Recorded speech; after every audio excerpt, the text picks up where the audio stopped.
That's it. Great. There you go, Vanessa. Thanks, Frederick. Good day or good evening, everyone. Welcome to our Viz for Social Good first project of 2024. So thank you all for joining. This year, we started our year with projects to talk about our own impact. I talked to a lot of charities and just so impressed and inspired by all the work that they do.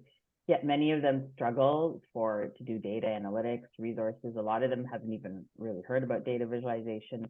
So when they hear about Viz for Social Good and what our volunteers do, they're just absolutely blown away. And when I tell them that every single project, the amount of work that we see and the visuals, especially it's the exact same data set, yet you will get 20 different perspectives. So it's just absolutely fantastic. Every project blows me away. And, this year we took a different approach. Usually we have the charities who go through the visuals and, select the ones they like. And even for them, it's very, very hard because there's so many that touch their heart. And so this time we have invited a special guest. I'd also like to thank Adam Miko, who joining us as a guest judge. He was very active throughout the project, collaborated and went through the data visualizations and had some really great feedback. So also looking forward to hearing from Adam as well. So I'm going to turn it over to the first team from FCB, and thank you for contributing to this project. Hello, everyone. Great to be here. My name is Salvatore Diana, and I lead the data visualization team at FCB Health New York, which is part of the IPG Health Network. We are so excited to be part of this for 2 years in a row. And we're just so passionate about data visualization, of course, and the work that Viz for Social Good is doing on behalf of all these partner organizations. So today we do have a couple of other folks from the team who represent different aspects of how we have approached this, from information design, data mining, and of course, visual storytelling. So we'll be joined by Gary Harper, who is a creative director. We have our data viz specialists, Ripley and Angie, and our designer, Akanksha, and you'll be hearing from them as we go through our submission. Yeah, thanks, Sal. Thanks, everyone. So we're really excited to walk you through our submission, which we've titled here, Sustaining Growth Through Data Visualization. Our aim was really to tell a concise story that showcases Viz for Social Good's impact over the last 7 years, emphasizing how data visualization has been used as a pivotal tool to drive change across the various partner organizations. So one important goal that we set for ourselves from the beginning was to ensure that there's a kind of narrative cohesion in the data story that we were telling. There's a lot of different metrics, a lot of different data points that we had at hand. So we ultimately felt the story could be most connected through using a visual metaphor that resonated with the ethos of the Viz for Social Good mission, which is a growing forest. We hope that this helps capture the complexity and richness of this symbiotic network of volunteers, organizations, and platforms for awareness that we've covered.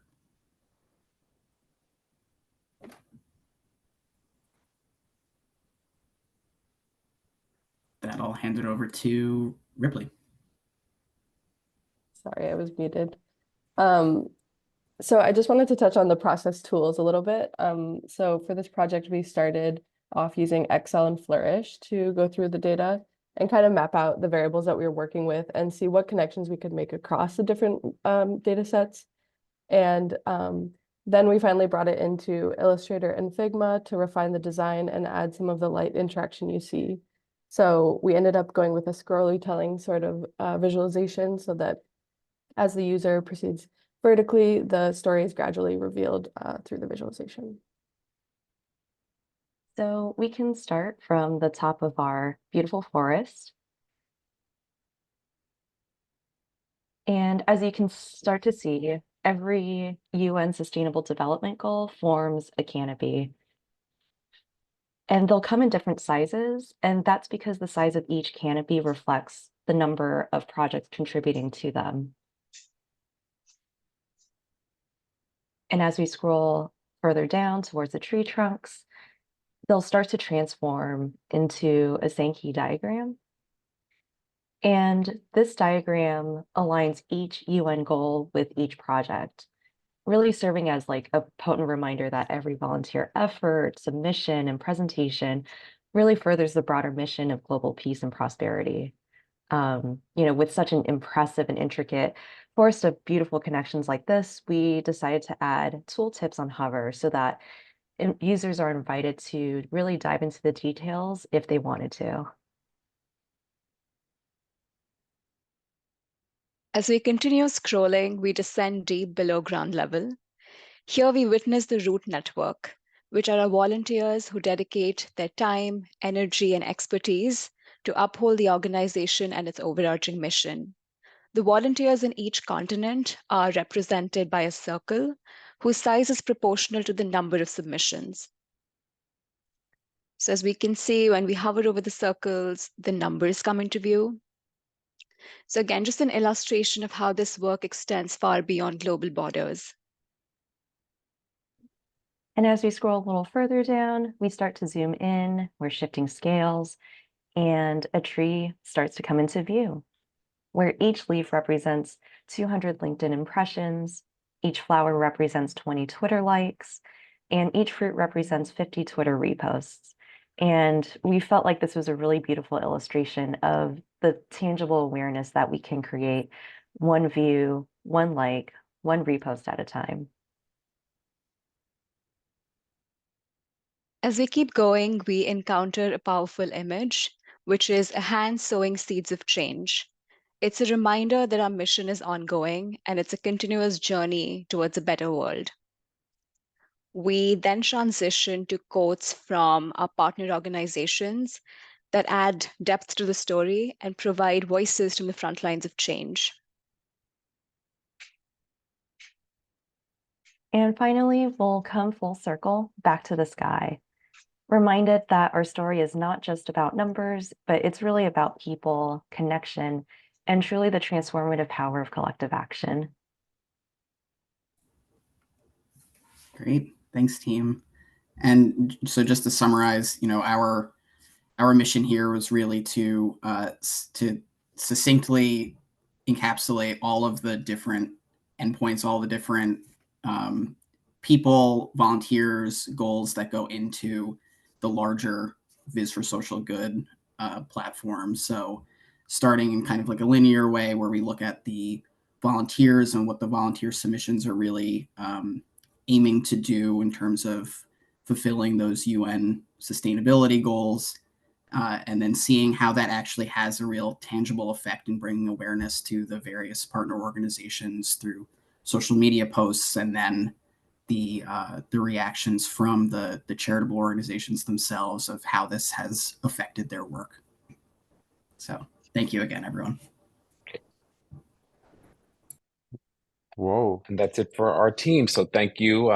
It was really, we had a real fruitful time together working on this, but also very inspired as we dug into all of the data. And I think our biggest challenge was figuring out how to really get through all of that data and do it justice, but also unlock a story and a narrative through all of it that does service to what all the partner organizations are doing, while also shining a spotlight on the good work that Viz for Social Good is doing to elevate all those stories and work with all those partner organizations. So thank you for the work that you do. And I don't know if there's any questions or anything, but we're definitely here to answer them if there are. It's so beautiful, team. I mean, amazing. We haven't introduced Adam. Adam, I'm sure you want to jump in and say who you are and maybe give us a bit of a feedback as well and thoughts. I mean, it's really amazing work, team. So well done.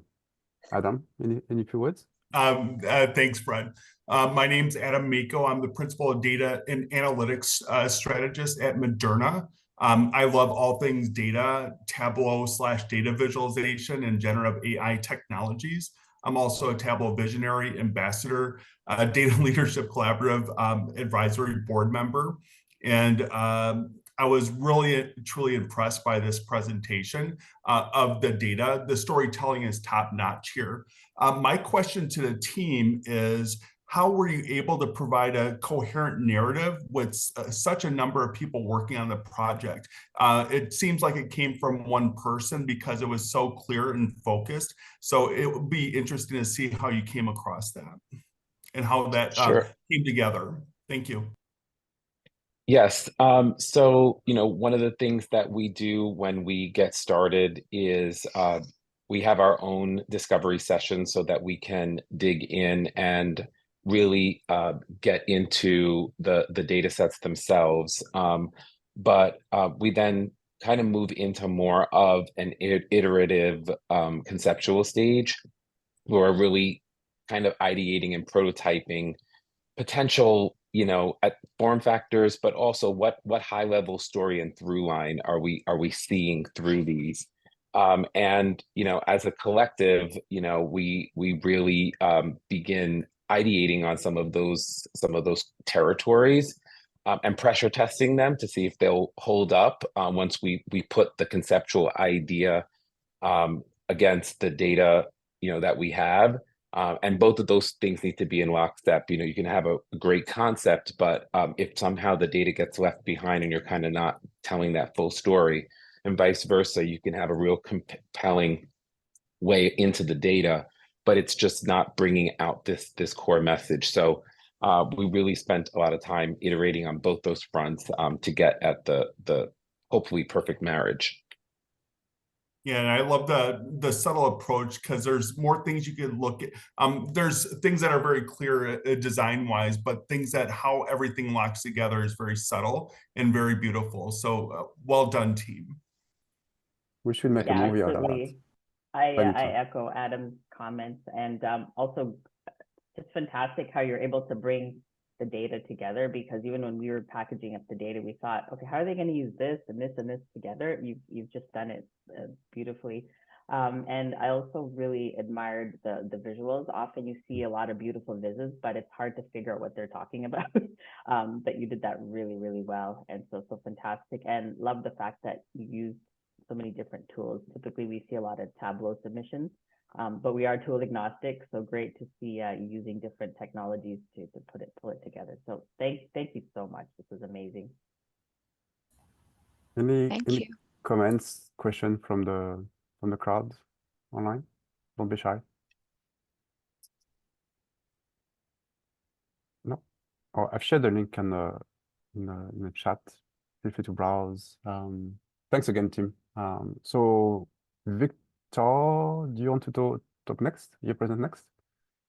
Maybe if you introduce yourself, tell us which country you are calling from today, and then you share your work. Okay, but let me first share my screen. Yeah, we can see your screen now. Yep. Okay, so hi everyone. Thank you so much for the invitation to this presentation, and thank you everybody for attending. So my name is Victor Muñoz. I am information designer. I am originally from Colombia, but as Frederick said, I am right now traveling around the world. So in this point, I am in North Macedonia, this country in Europe. Not much people knows about it, but yes, I'm here. So this is the visualization that I'm going to present, and this was a collaboration. Actually, I prepare a presentation here. Just let me share it with you. This was a collaboration with Kevin Ford. Kevin is going to talk also in this presentation, and Kevin is a data visualization leader based in Chicago. So we are going to tell and take you a little bit from the creative process from the beginning, how we just came up with this idea of this infographic for fundraising campaign. So to start, one of the things that I wanted to understand about this project was the different actors in the audience that Biz for Social Good has, and also the motivations that they have. So as you can see here, I create this this sketch to try to understand the questions that all of them have, for example, from the volunteers, the charities, all of the community that is watching Biz for Social Good, the Biz for Social Good team, and also the funders. So inside of my question, I have like, for example, why Biz for Social Good is trying to show the impact that they're doing. Is because they want more volunteers, they want more charities, they want more people to look at the work that they're doing, or for example, they need more funders. And also, I wanted to see if I can use only one visualization to convey this message, like for example, to call more volunteers and to call more charities and to call more community, or maybe I will be using only one of these communities. So I shared this sketch in the Slack channel that we have for the project, and I received one of the comments from Frederick, and he said, we need more of these funders. And then I said like, okay, yeah, maybe I can do something like that. I mean, I haven't done something like this before. I don't know anything about fundraising, but that's what I like about Biz for Social Good. You don't have to be an expert, and you have the opportunity to work with a real charity, a real organization, and try to explore new techniques and new knowledge that you have. So that's what I like about Biz for Social Good. And then I started like making some research, like, okay, what is fundraising? What are the actors that we have in fundraising? Like, for example, we have funders, we have sponsors, we have partners, and also what are the benefits that the organizations that are receiving the financial support are going to give back to these different organizations. And not just that, now that once that the organization is receiving these funds, how is the organization going to distribute all of these resources? So this was like a whole week just trying to understand like what was the different actors that we have and which one are we going to approach. And then I came out with this idea. So I created a story because I really enjoy to use analogies. I create an analogy of a train, so I call it like the Biz for Social Good Express. And the thing is that Biz for Social Good is actually connecting around the world different volunteers and different charities. And I was like, okay, I can say that like they are taking the volunteers and they're taking to the charities to start making visualizations. So I wanted to explain how Biz for Social Good work. Meeting the charities, collaboration between the volunteers, the charities, and Biz for Social Good team, and also how these presentations that we are having right now, like the submission and the selection of the projects. Also, I wanted to point out like the influence that Biz for Social Good is having in the social media with the testimonials and also the recognition from the data visualization community. And just at the end, I wanted to make the call to action, like, okay, I want this from you. Like, join us as a funder and build new rails together. I was showing here like the possible benefits that you can have contributing to Biz for Social Good, and also like a rough plan or the expenses that Biz for Social Good is going to use in, for example, training or maybe the platform that they were using. So I was actually developing this in Figma, and this is when Kevin came into the picture, and now he's going to explain to you why I didn't finish this presentation. Yeah, Victor and I actually met because of a previous Viz for Social Good. I usually bring some folks from like the Chicago TUG or Chicago Data Viz Society kind of to walk them through a Viz for Social Good project. And I had someone that was in the CEPE. And Victor was the one who actually picked up the CEPE. So we've created this bond, this relationship, this collaboration. And so, yeah, on our regular Fridays, he brings this up and he tells me this whole story of him getting here. But the parts that you just heard where he's like, I don't know funders. I don't know what the difference of funder sponsorship. I have this storytelling. As him and I have been communicating our different workflows together, we were getting into, this is the moment in your Viz where you go, we need to go back to the client and ask them, do we have the right audience? Do we have the right questions? Is this gonna, solve the problems that you originally, were searching us for? And Victor, because he's brave, like found Sarah, was like, all right, let's go talk to Sarah, right? She's the new fundraising director that's there. Kevin, when do you want to meet? Here are our different options. I was blown away that we were going to get together. But this goes back to Adam's question for the first group is like, what was your guys' workflow? And you guys had a good workflow. Our workflow involved going back to the client and checking ourselves, checking our assumptions and checking like, what are you guys really going for? And as you saw in his sketch, he has maybe not a scrolly telling going up and down. He has maybe like one of those things on LinkedIn where you get those like slides that you could swipe right to left. But talking with Sarah, she was able to tell us, you know, a little bit more what does a funder mean, right, versus sponsor in that space. You know, I really would like more of a crisp one-pager infographic. She even gave us like a reference point. I think Victor's going to show that in the next slide. She loved the initial work. She, you know, was sort of encouraging Victor with the train info or the train metaphor. But was really getting into, right, these are the things that we have to pay for, right? These are, you know, this is what we need to keep the lights on. And so that was enlightening for us as designers. But it was also like, no, we need to speak to the fact, right? There's a donate button on the page today. And I'm embarrassed to say I've been doing this for a couple of years. I'd never noticed the donate button before. I've participated. This has been an invaluable relationship for my career and all the people I've mentored. I've never encouraged them to be a funder and to hit the donate button, and that's going to change after this one conversation with Victor and Sarah. So I'll pass it back to Victor of like, you've now been course corrected. This is exactly why you re-engage the client of what problem are you trying to solve and what are you hoping we solve for you. He now is infused with, you know, what direction would actually be more satisfactory. Go ahead, Victor. Thank you so much for that.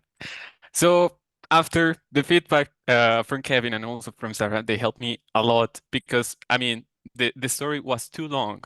I mean, and if we want to catch the eye or the attention of a possible funder that is going to find Biz for Social Good, I don't know, in an event or in social media, it's too long. So maybe an infographic. This is infographic that Sarah shared with us during the meeting.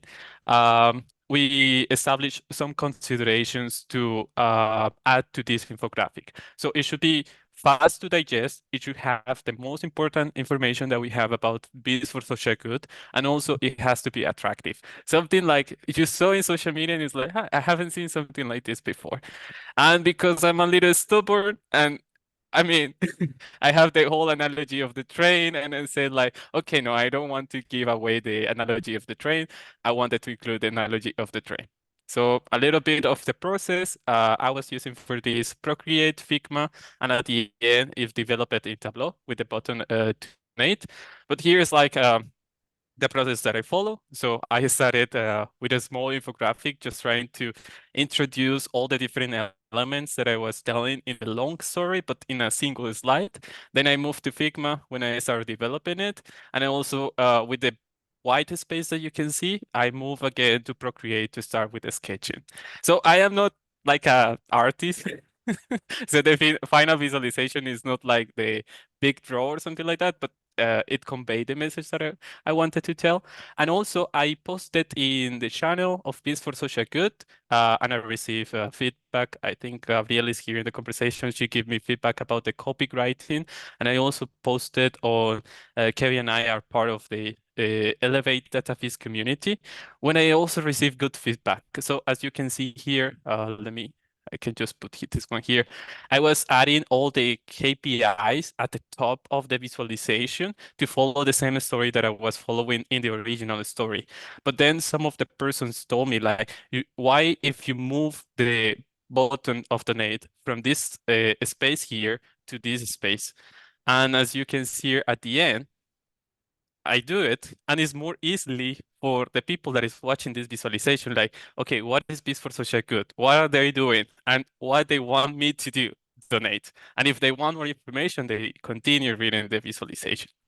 So I really enjoy doing this visualization. I learn a lot. I experiment with these draws, and I also learn about fundraising. And now Kevin can see the donate button very easily. Right, Kevin? Yes. Yeah, and you know, kind of in that spirit, right? I think the project and, you know, the fact that him and I were using it as a way of understanding frameworks, right? Really kind of inspired in the fundraising, sort of as a thank you to Viz for Social Good for introducing the two of us together.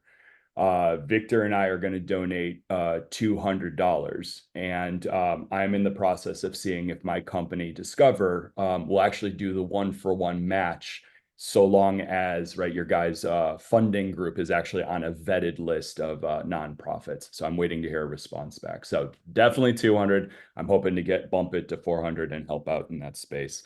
I'll also, just as a plug, I don't recognize as many people on here as maybe some of the previous ones.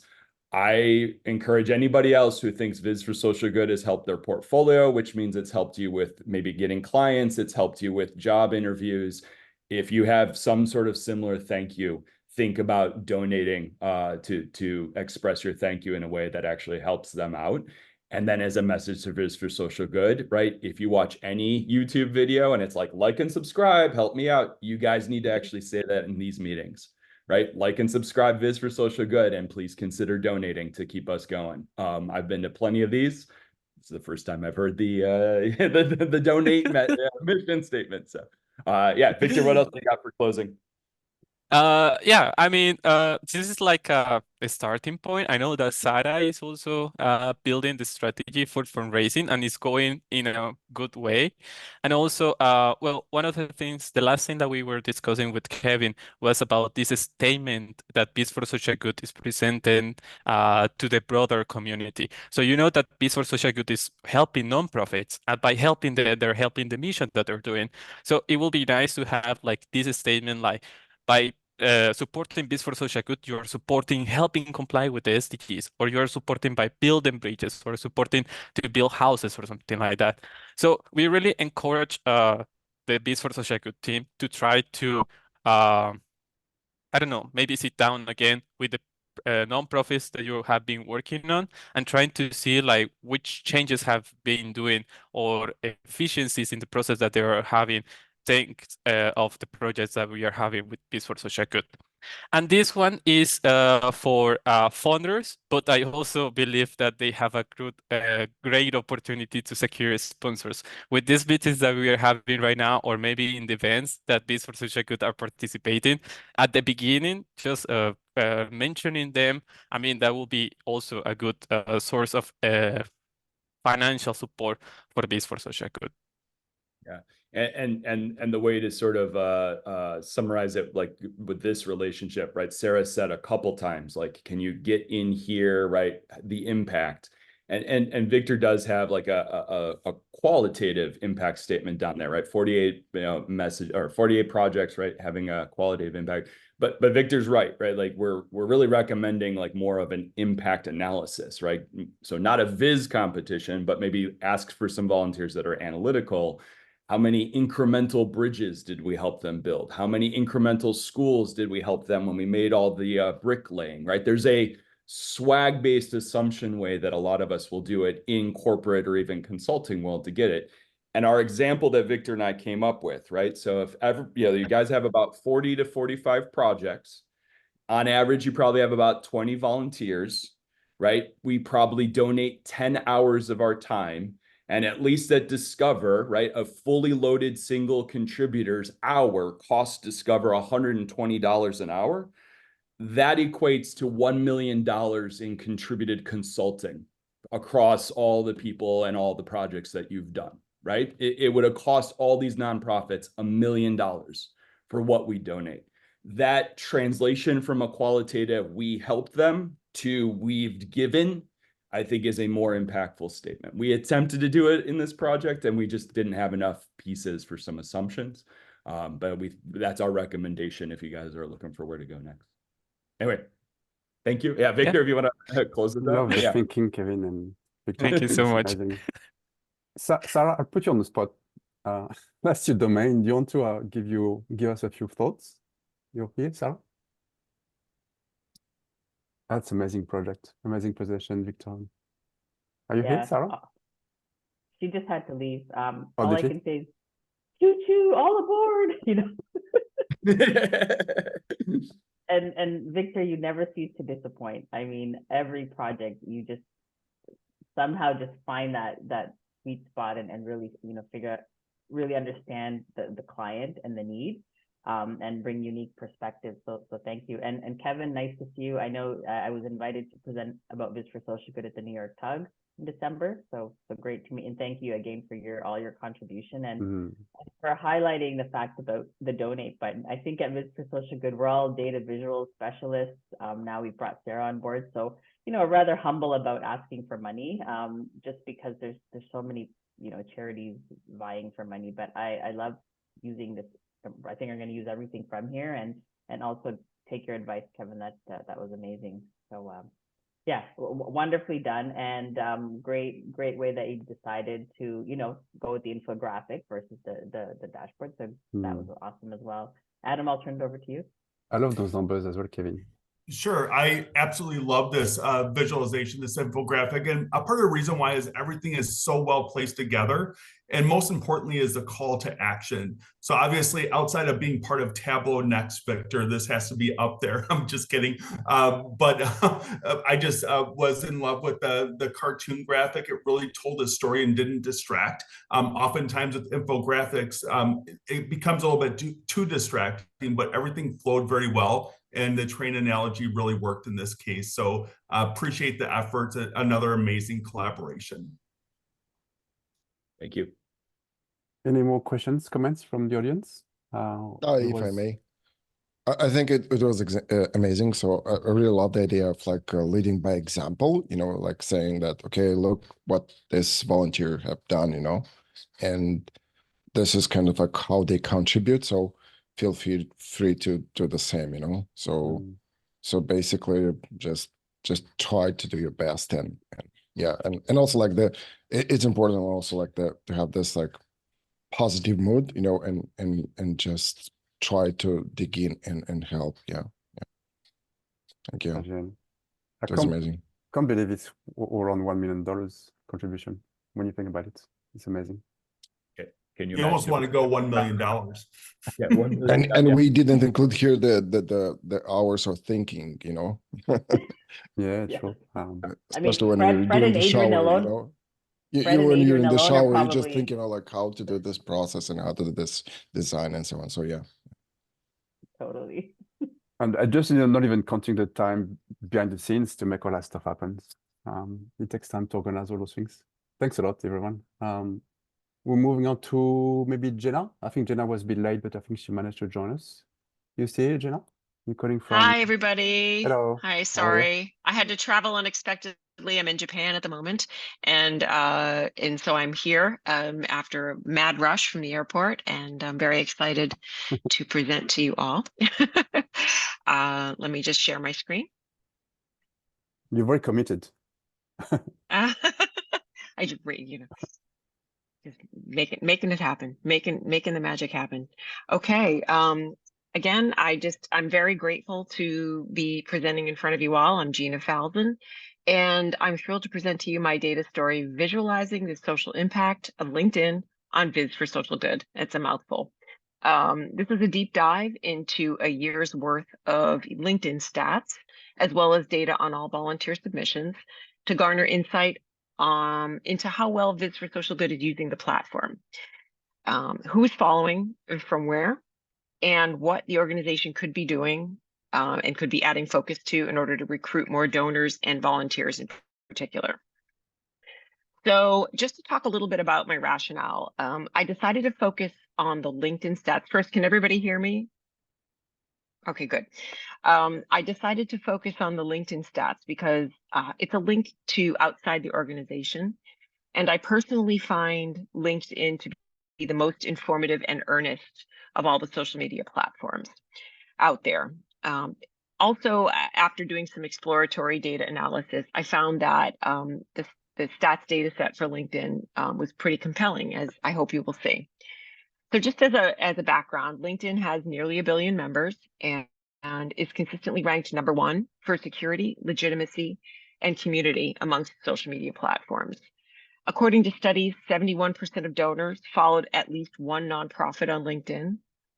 42% used the platform to research organizations to support, and 26% discovered donation opportunities on the platform. While 86% of LinkedIn members are business-driving members, drive business decisions, it's actually an optimal place to find people who can greenlight sponsorship or partnership or lead the way to more volunteers. So a little bit more about LinkedIn's value. 77% of content marketers say that LinkedIn produces the best organic results as compared with other social media platforms.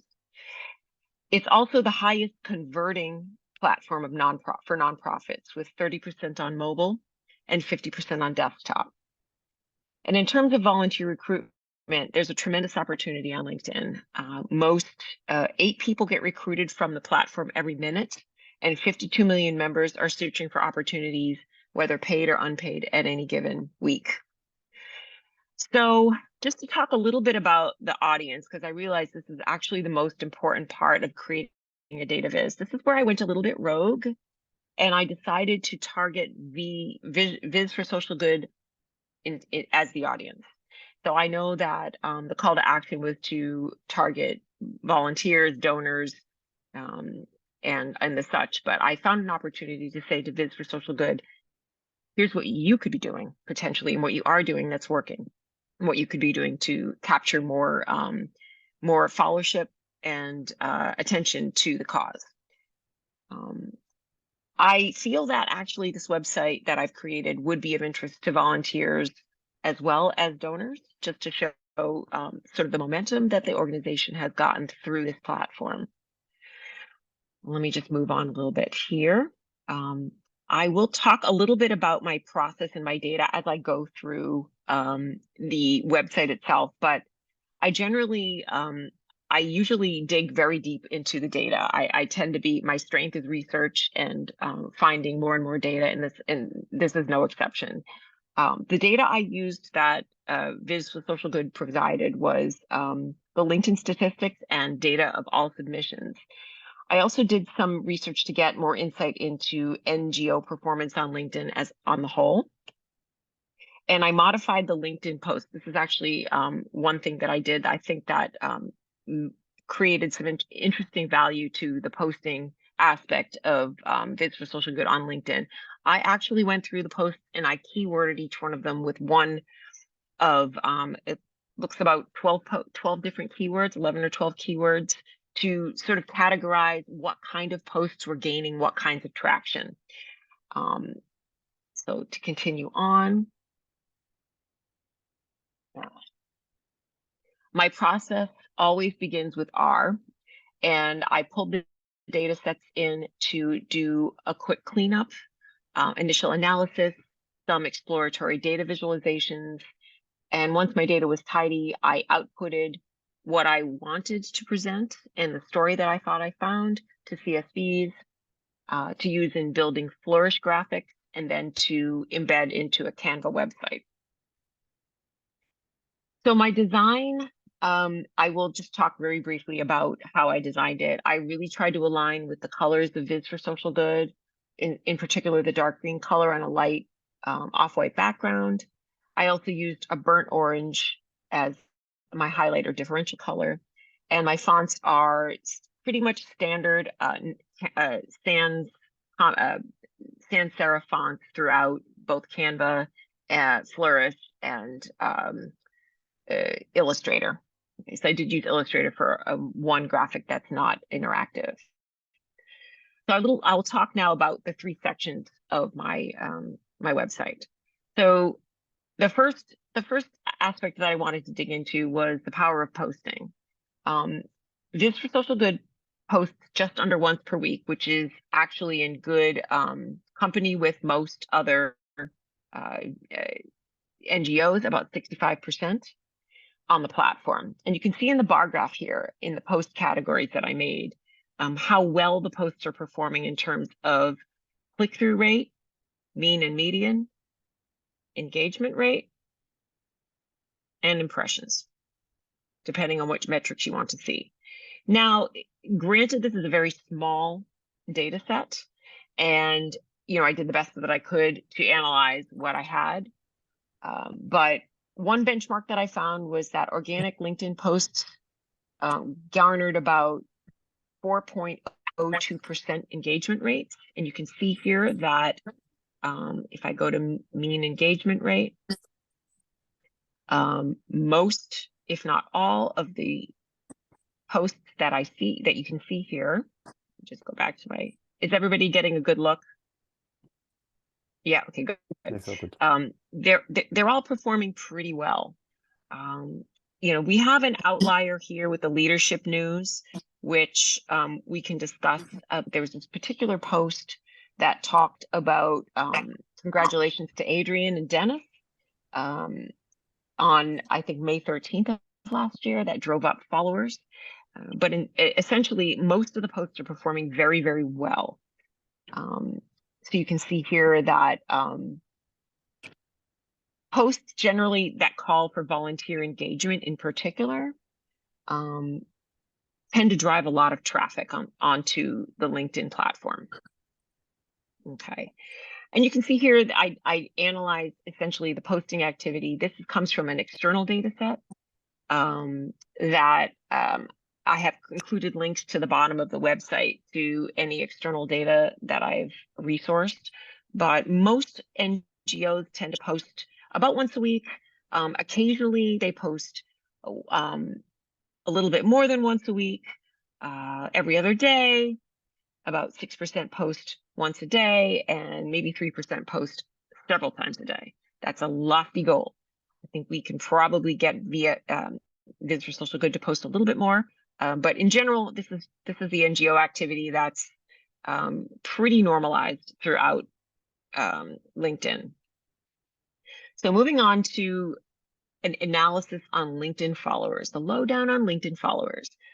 What I did here was I analyzed by day of the year. The LinkedIn dataset gave a moving annual yearly count of followers, as well as a day that posts were made. And I took that information and I laid it onto a heat map calendar in R. And then I cleaned it up in Illustrator. What I wanted to do, I also did this with click-through rates, impressions, engagement rates, and so on and so forth, to see if I could find any other sort of correlation. And the best one I found, honestly, was that the more Viz for Social Good posted, the more followers you garnered. So I'm really a big fan of spatial. I mean, this is not spatial. We'll get to that in a minute. You can see here that the LinkedIn post day is outlined in the highlighter differential orange, and following a good portion of those post days comes a flurry of new followers. I ended up finding that these new follower accounts tracked pretty consistently with post days. That makes a lot of sense. And so this is a graphic that was built in R. Is actually two different heat maps built in R, and I combined them and refined them in Illustrator. In particular, the call for volunteers by Vanitha Lucas on October 9th garnered many followers. That was a big follower day. So not exactly sure how that got shared, but this was a big driver of new attention to the cause. And this is the only static graphic of the work. To learn more about followers of Viz for Social Good on LinkedIn, I used bubble charts. Everybody likes a circle, to clarify a typical follower's industry, job function, seniority, and company size. I feel like these graphics put side by side give you a sort of instant view of the type of typical follower that is interested in this cause on LinkedIn. And that person is a senior or entry level. That's pretty stratified. I think that's very interesting. Of a large employee of a large IT research or educational organization.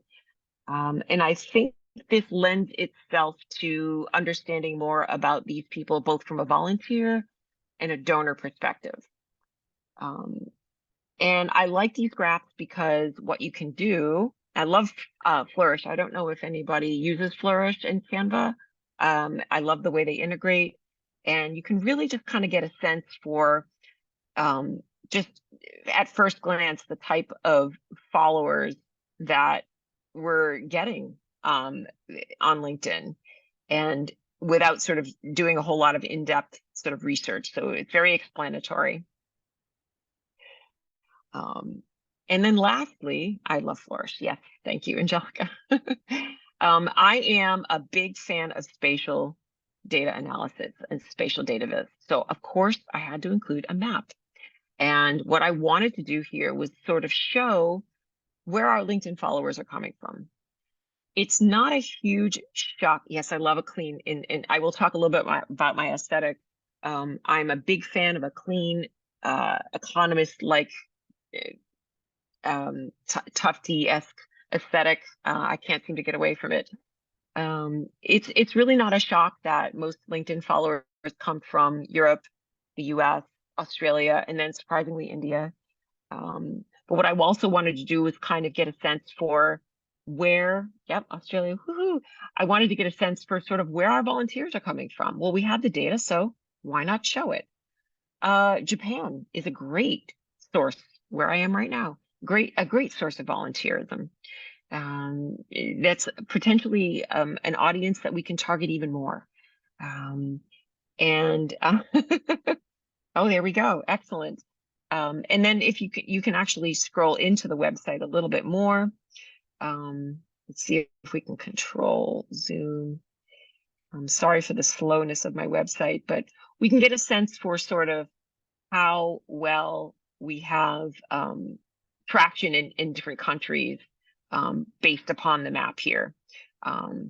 This is just a preliminary look into sort of where we are with followership. I think there's a lot more to go. You got to have a map. Absolutely. I'm a huge fan of maps. I will never not have a map in a data viz that I choose to build myself for a personal project. And also, like, what countries are benefiting from the projects that Viz for Social Good has put out there? Well, we have the data. Let's take a look. Interestingly enough, we've got the US. This isn't very super clean. Let's see if we can actually view that. And each of the countries here, you can actually look. Flourish is great because it's super easy to integrate into this particular website. I would love to be able to integrate it into other websites to, I don't have the code experience yet to do that. But this is basically just giving us a high level look at sort of where we are with the people. So essentially what I did to get this data set in order into a position where I could visualize it spatially, I used R to get ISO codes from country names, derive country centroids and lat longs for circle placement, and then output all of that to CSV to build something very clean and easy to read and create value for Viz for Social Good to see where you're at.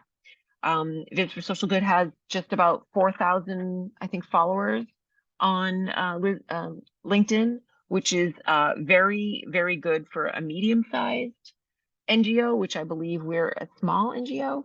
And I think we're in a good position. I think LinkedIn is the place to go to get people who are actually very serious about creating good work, moving forth charitable objectives like this one, and this is just the start. So I just wanted to do something that would really benefit the organization in a quick way with the data that you had, and I hope you find this visualization interesting to look at. It was a pleasure to do, and that's pretty much it. Thank you. Thanks, Gena. As I put in the chat, I learned so much. We learned so much from the LinkedIn work you've done. Amazing analysis. Oh, thank you. Thank you so much. Thank you. Cool. And we haven't been at LinkedIn for a long time, so I think we're just baby. And I think we're a very small Charlie in terms of scale. Like a baby, yes. baby Charlie. Venta, Adam, you have any comments? This was fantastic, Gena. Thank you. I never knew you could get this much information from the data we gave you on LinkedIn. So fantastic. I'd actually be interested in figuring out how maybe we can refresh this on an ongoing basis. It's amazing. And I agree. I'm a huge fan of LinkedIn. LinkedIn has changed a lot for me, and I've met so many wonderful people through LinkedIn and Viz for Social Good. Yeah. So great work, and again, great use of different technologies. With Canva, again, I'm blown away. So fantastic work. Oh, thank you for accommodating us during your travels. Yeah. Oh, no worries, no worries. Yeah, it's my first time using Canva. I really used it so I could incorporate Flourish very quickly. I had limited amount of time, so I just wanted to provide something back to you, the organization, and really just sort of encapsulate the impact that you're making with professionals. I think there are a lot of amazing data visualizers. It's a great community. And I've really been impressed with the work that I've seen come out of Viz for Social Good this is the first time I've had a chance to actually contribute work, and I hope to do more in the future.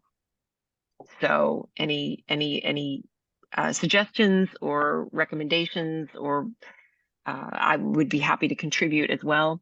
I like the idea of keywording the posts. It would be great to get more information about I'd like to know, when did Viz for Social Good start to post to social media, and what's the record for other platforms like Instagram or TikTok or those kinds of platforms?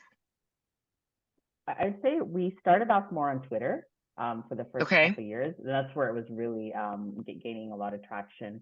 And then slowly, I'd say on LinkedIn probably from 2017. And, you know, that was just me behind the scenes posting. We have a fantastic social media lead now, and she's just on fire. So the last, I'd say 6 months, she's been really focusing on the posting, but using keywords, and you know, I think we're getting at best practices. And as well, we're using X started also on Instagram. Again, we're all volunteers, right? It's only so much we can do in terms of that, but that's where we are. So we at some point I'd love to have pay someone to do some of this work, so it's very consistent. But we'll get there, and I think with all the donate buttons being pressed and funders coming in, I think we should be able to get there. Awesome.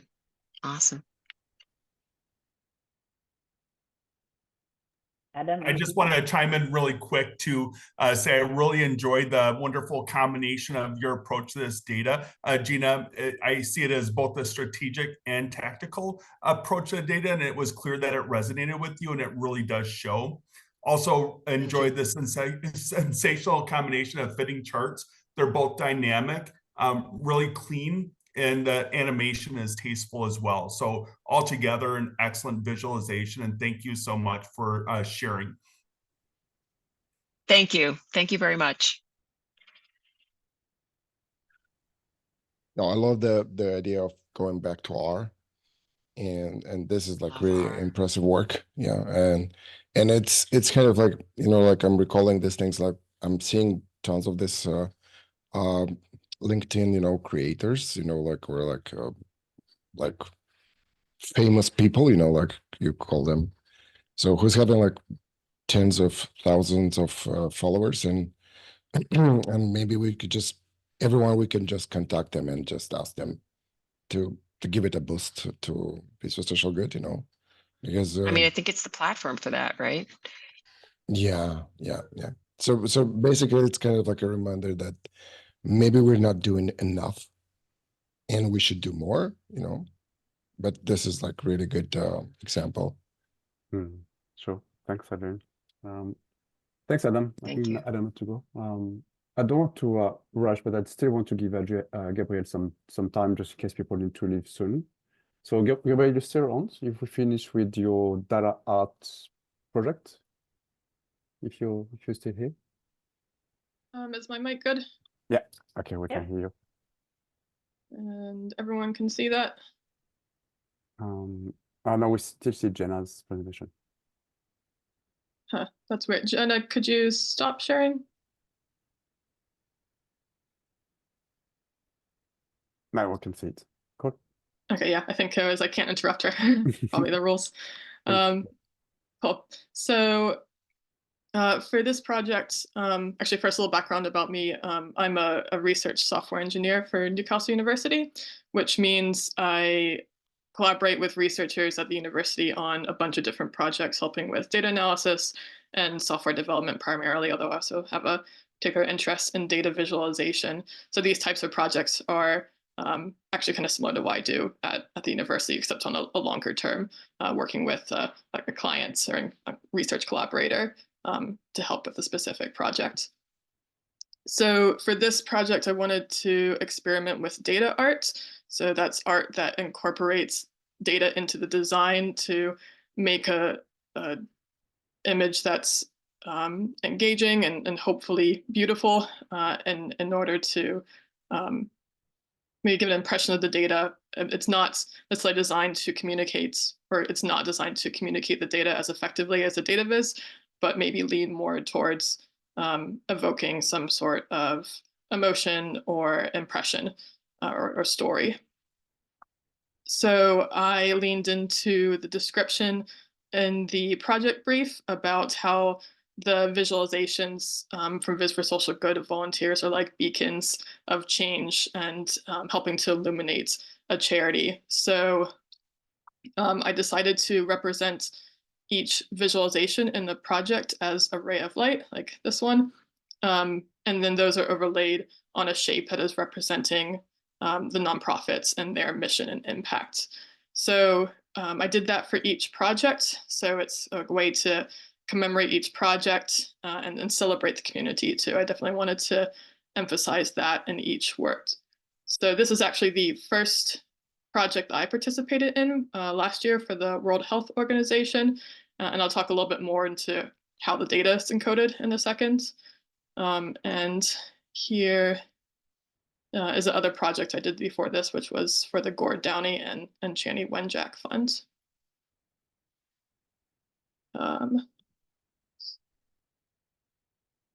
So data art can be on a spectrum of sometimes the data, the actual values are not very clear, or it could be more towards visualization. And I leaned a little bit more towards the data viz size, especially for the encoding for the submitted visualizations, because I wanted that to still be accessible to the audience. So I encoded 2 features for those visualizations.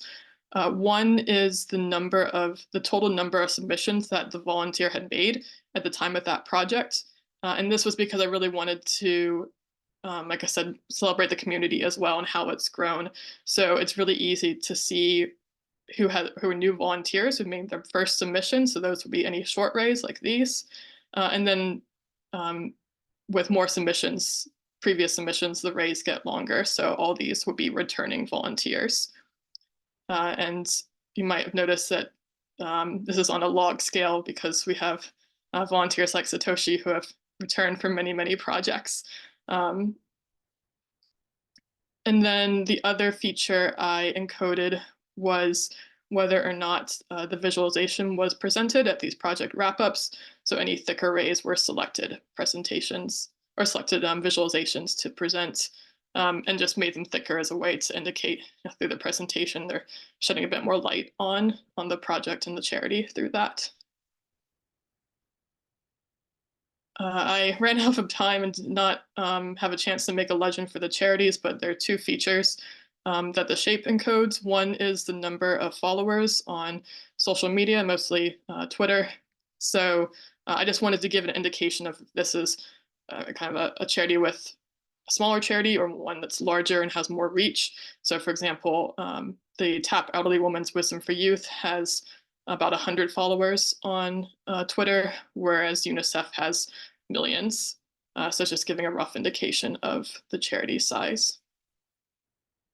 And then I took the project topics and grouped those into larger categories just to give an overall impression of the types of projects that Viz for Social Good is been sponsoring. So for example, we have blue is for health, like the World Health Organization, and then pink is for education, like the Gord Downey and Channy Wenjack Fund. And so here are just a few more projects I wanted to highlight. So we have past Viz for Social Good projects, visualizing Viz for Social Good data, the first and last projects. And then this is the project that has had the most submissions. I think it was 80 submissions. And you can really see the kind of pattern is more visible because there's so many projects. And then I've also put all the projects on here. It's a little bit slow to load on the screen share, but so you can scroll through and kind of see, like I said, how the community is changing. I did originally plan to do one visualization with all of them as well, but it was a little bit short in time. So I think that's something that I'm going to keep in mind for future projects. I'm aware we're short in time, so just to give a very brief overview about process, I used R for the entire analysis and visualization. So all my scripts are included in the submission link. And did quite a bit of data cleaning, so I also wanted to kind of tease apart, what volunteers are returning. So, wanted to make sure I was matching names correctly. And then, RAR is nice because it's quite flexible with data visualization. There's a lot of built-in chart types, but you can also say, draw a polygon with these vertices.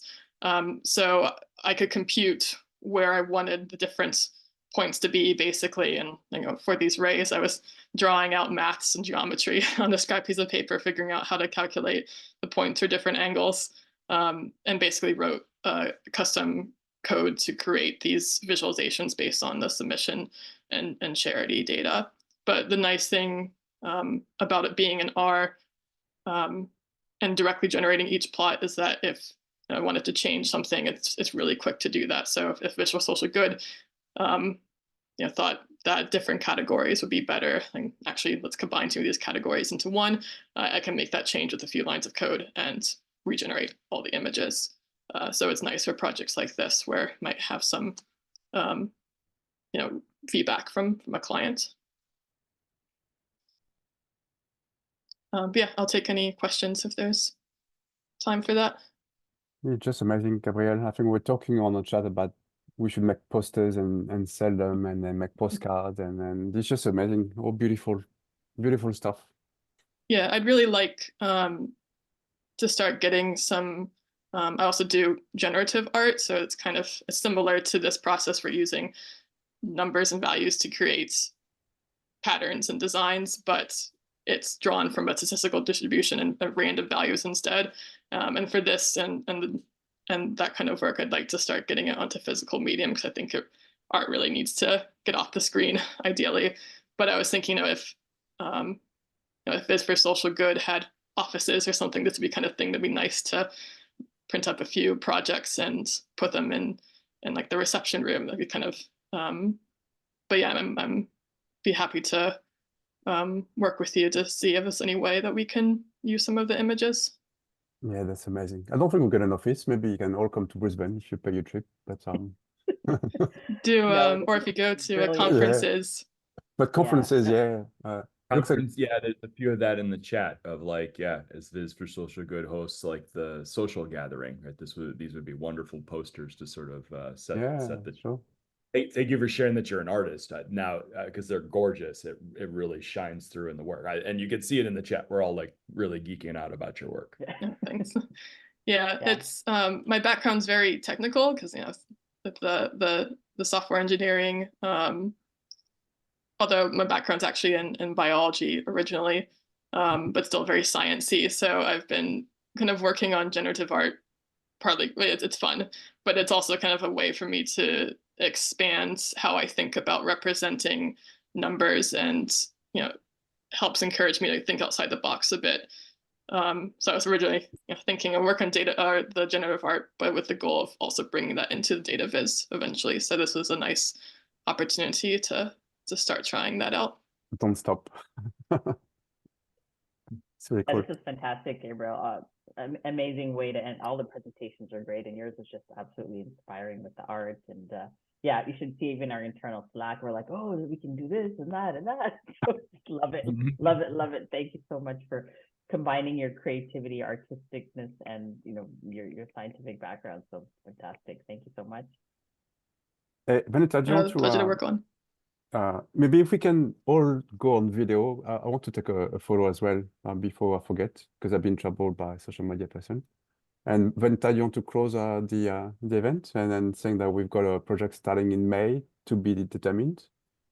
But absolutely, yeah. Thank you, everyone. I know many of you have taken time off from work to join this, so thank you for your presentations and for those watching, and great interaction and feedback as well. We are, fingers crossed, we're going to be having our next project in May. And plus, we've got a lot of interested charities who are just on the brink of signing up with us. So I think we should have a very exciting year with some really interesting projects and charities. So see you all in the next one. You ready for the photo before we leave?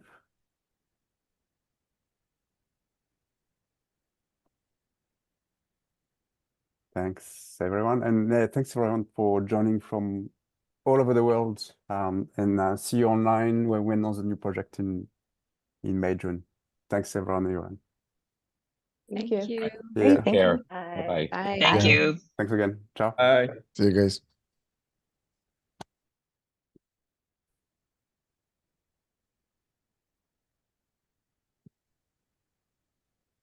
Hey, that was great. Yeah. I mean, I'd be like, because we had this idea at the beginning. I was skeptical because the data was all like, anyways, but I was just blown away. Yeah. Four different submissions, like Yeah. and Martina from Italy was also very different. So I think it's really amazing. Looks like we've got a lot of follow-up. Yep. So do you want to stop the recording? Oh yeah, sure. Forgot about that. Where's the button? And